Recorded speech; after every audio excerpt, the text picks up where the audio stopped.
Hello and welcome to another week in our garden, and it's a good afternoon. It's a lovely day. We have very low cloud, which is actually they call it sea fret. It's drifting in from the North Sea and it's keeping us sort of overcast, but it's quite pleasant. Lovely breeze on, as you can see. Now we're down in the P&B net and we're going to pick our last pick of the cobra beans.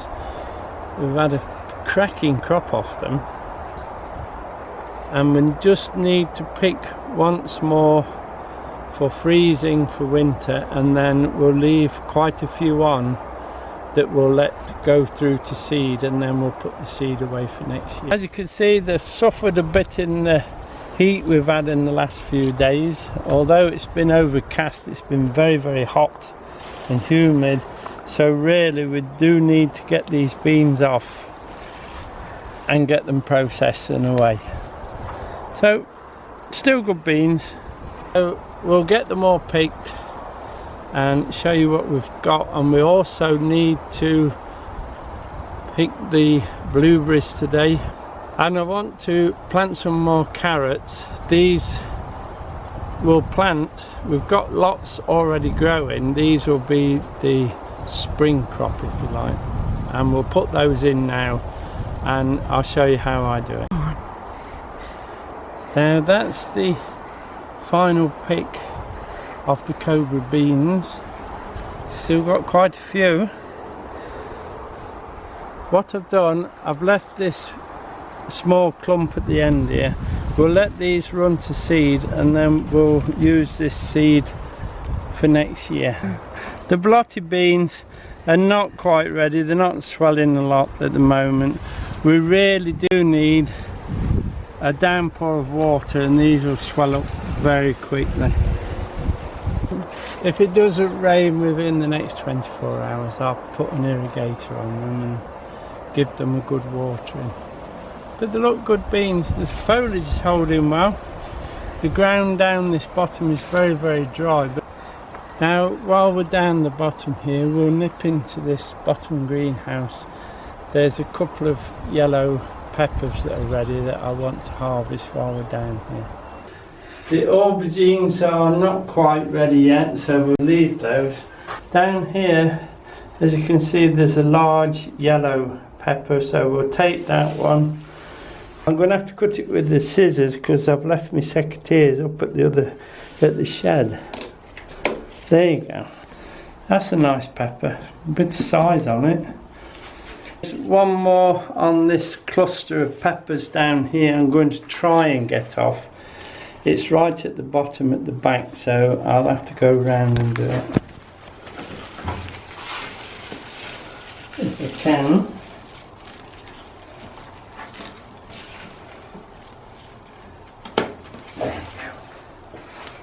Another one there, not so big, but that's fine. There's also some of these Apache peppers. These are the hot peppers that are ready. So I'll just cut one or two of those.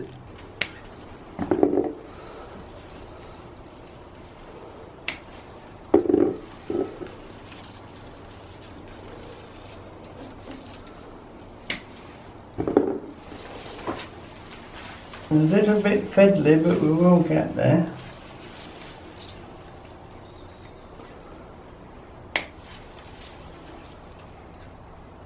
We'll take that one, it's not quite, but it is. Some of these have come that size and some have come that size. So we'll have to see how we go with these hot peppers. I'm going to pick a few of these red ones off just to lighten the load a little. I'll just have to put that behind that stick, look, because it's falling over. Take the red ones off and then we'll see how the crop's progressing, and there's quite a few. I'll pick a few and then we'll show you what. I picked a few peppers. We've got a bit of variation in size, and these two here were actually growing very tight together against the stem, so we've got a green as a bonus on that one. The aubergines quite large. I don't know if you can see, but putting on a bit of size, again, there's about 3 that size, so we'll just leave those for now and we'll take those later. There's another bigger one at the back, look, you see that, so they're doing all right for the moment. We'll leave those for a little while. Now on the way back up the garden, we'll just take, there's quite a few Roma, the plum tomatoes ready. We'll just take a few of those and we'll make our way up to the blueberries. So we'll get there eventually. These are the Roma, the bush tomatoes. As you can see, there's quite a few ready, so we'll take those before the pigeons find them. I'll just pick the few red ones that are ready and then I'll come back to you. Lightly picked the Roma tomatoes, just the ones that was ready, and there was more there than what I thought, so it's quite a pick in the end. There you go, that's quite a number of Roma tomatoes, plum tomatoes. Yes. Now all the other tomatoes are now turning because of the lovely warm nights we've been getting, and so we'll probably harvest those tomorrow, but we'll show you what we pick. Finally made it to the blueberries, and as you can see there's quite a few on them, so we'll carefully pick them. It's just a case of gently teasing them off. Come off quite easy. The problem with blueberries, once they're really ripe, they will fall off. When you're picking, really you should put a sheet, a piece of hessian underneath just to catch them that's going to fall. We will use a little bowl underneath as we pick. I'll just show you what we've got. There you are then, one little handful. Now we'll get on with picking these blueberries. The insect mesh this year over the top has been very beneficial. We've had no wasps in there and no flies, and the crop is absolutely looking beautiful.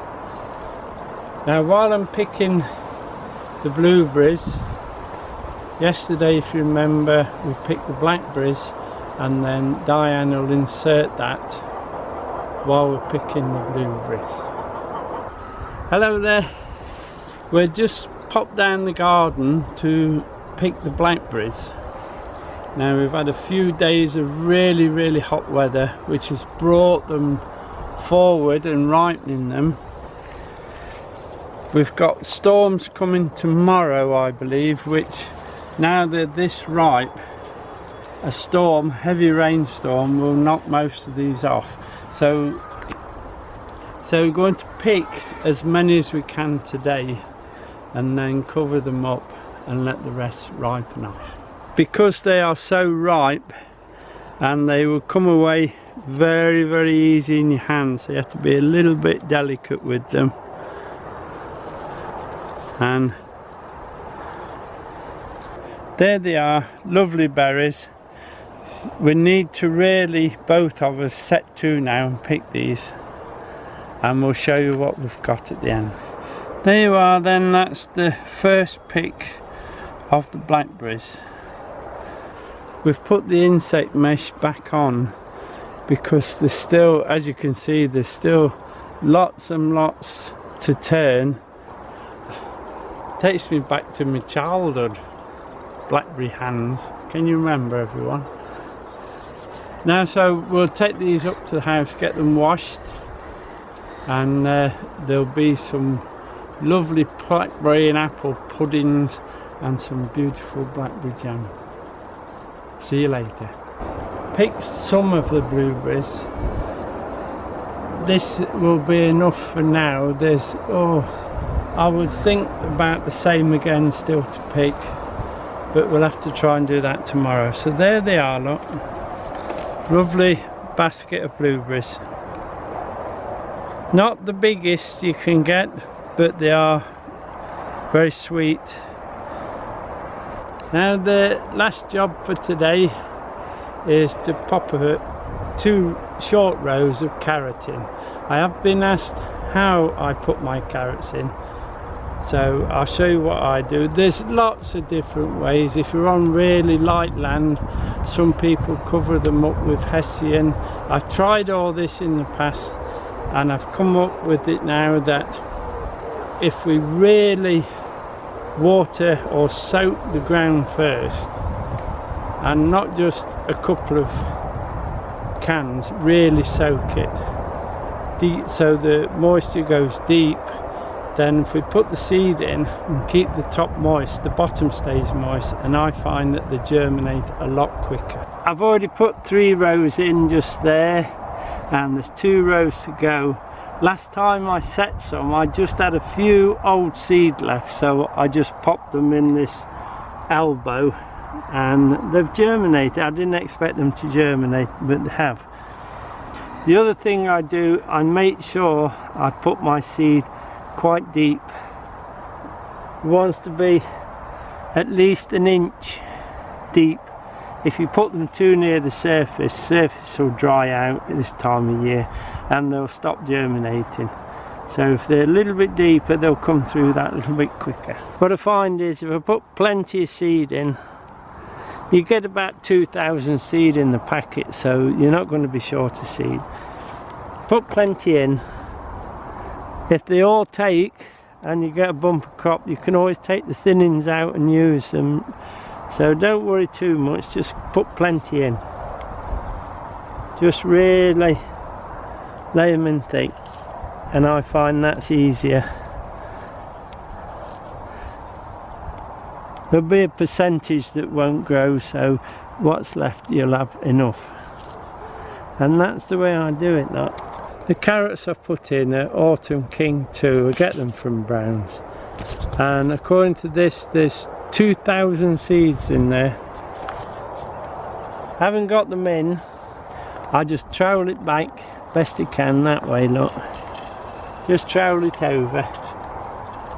Make sure they're well covered. And then I pat it down. Seed will be no good if it's not making contact with the soil around it. So we make a good contact with the soil with the back of the trowel and they'll be fine. Same again, look, just drag it down, just bury them, and then pat them tight,